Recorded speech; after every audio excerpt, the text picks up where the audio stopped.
becomes classic. Yo, the chosen, O-N-E, put poetry in motion. Rap leave you baff, make you match when my trap open. Fracture you. Well, you're not being carried. Exposing these fucking boats. A little bit closer.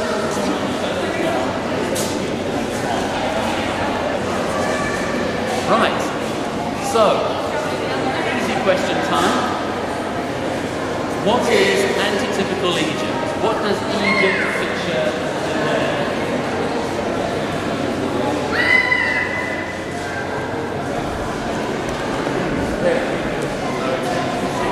On the boards, congregation. Okay, so it's the whole of Satan's world. Not just false religion, the whole lot is Egypt today. So, is there a famine in Egypt today? There is a spiritual famine. Okay. Let's just have a look at that then. In Amos chapter 8. This guy is talking, so okay, and verse 11,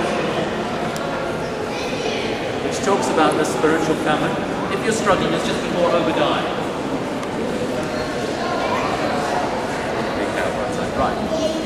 Amos 8, verse 11, look, there are days coming as youngsters of the sovereign Lord Jehovah, and I will send a famine into the land, a famine not for bread, and a thirst not for water, but for hearing the words of Jehovah. So is there a famine in Egypt today? Yeah. Okay, well, now that has nothing to offer the people, because they do. They have bread like the Egyptian bread we saw upstairs. Remember that Egyptian bread? Full of all sorts of grits and impurities. And if we were to eat that, it wouldn't do us any good at all, would it? So we don't want any of that bread. the shit this guy's talking about. So, how do we do it? How people are listening to you. How did they survive the famine? What did the scripture say? Go to Joseph, whatever he says, you are to do. And Joseph would have sent them to the cities. Okay, so what do we do now to survive the famine? Go to the greater Joseph, Jesus Christ, okay, and do what he tells us. Very good, okay, that seems to make sense. So, does it? Joseph sent people to the cities. Where does Jesus send us? What corresponds with the cities? The congregations. That's very good. So what's it, over 100,000 congregations? They are like the cities which have the spiritual food that we need to survive this famine. And so you can survive this famine as well. It doesn't mean your life.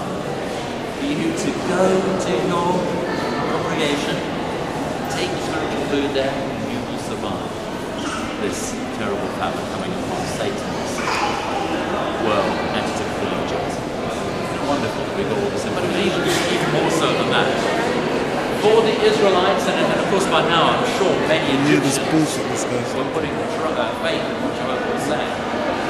For them to protect their households, what they do, get a ram, I'm at the British Museum, this is just some trouble with this guy talking this slaughter it, get the blood, splash the blood on the doorposts. Okay, now just think about that again. We know it's got great prophetic significance. You know, immediately we think about Jesus, the Lamb of God, and all the rest of it. But just try to imagine what it would have been like doing that in ancient Egypt. When you come down and have a look at this.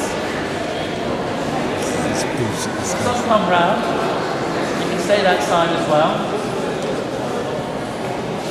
But just think of this significance of what we're talking about.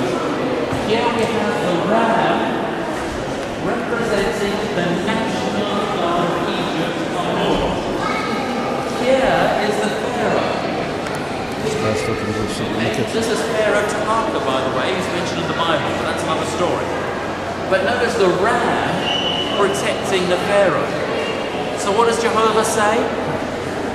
Take the symbol of their national god, slaughter it, get its blood, and advertise that you have killed the symbol of their top god. The protector of the Pharaoh. Be there to do shit with his name. Wow. Would you have done that? Just as an illustration, could you imagine going to India? Go into a marketplace, get one of the sacred cows, get out your big knife, kill it, and then wave the blood around. I've killed your sacred cow. Now, we don't know if it's exactly the same, but similar idea, isn't it? But what a humiliation. So, is there any doubt then as to why God, why did Jehovah bring those plagues? Just talking shit, my friend. That's old-time teaching. To humiliate, to judge the Egyptian gods. Okay, very good. Let's call That's it. old shit. He's teaching rubbish. I have to expose these people. That's Jehovah God. Why you let him choose you?